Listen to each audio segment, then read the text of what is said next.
2 weeks from now, on May 23rd, Archbishop Oscar Romero will be beatified in San Salvador, the capital city of El Salvador. Pope Francis recently agreed with a report from a committee in Rome that Romero was indeed a martyr for the Catholic faith. This decision paved the way for Romero's first step toward canonization as a Catholic saint. Romero served as the Archbishop of San Salvador from 1977 until his death on March 24, 1980. While he served as Archbishop, his country experienced a great deal of turmoil, and the poor were being oppressed more and more every day. As his priests spoke out in support of the poor, the government legitimized terror and assassinations of anyone who spoke out to support the oppressed. After seeing so many of his people hurt and massacred, and so many of his priests attacked, threatened, slandered, and even martyred, Romero spoke out boldly against these injustices.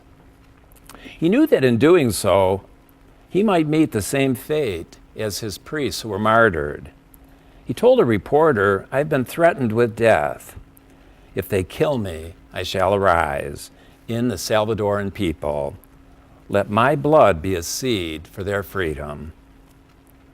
On March 23, 1980, in a Sunday homily broadcast all over the country, Romero spoke directly to the Catholics who were soldiers. He said to them, "Brothers, you're killing your own countrymen. No soldier has to obey an immoral order. In the name of God, and in the name of suffering people whose laments rise to heaven every day, I implore you, I beg you, I command you to stop it."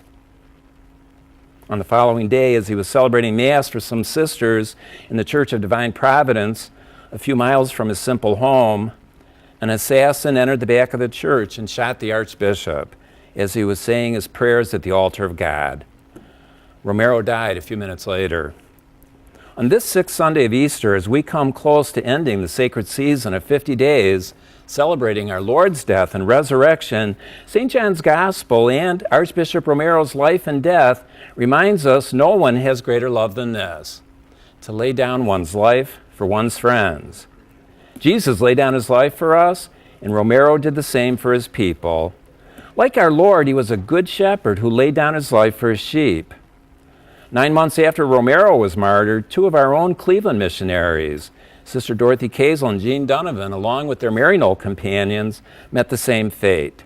Our church has been blessed with these remarkable witnesses, and we thank God today for their wonderful example. Just as Romero implored, begged, and commanded the soldiers to stop it, Christ in our gospel implores, begs, and commands his followers that they have to love one another.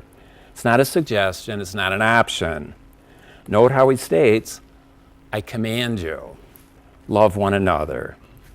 This is a big challenge for all of us. Let us seek ways to do it in the coming days.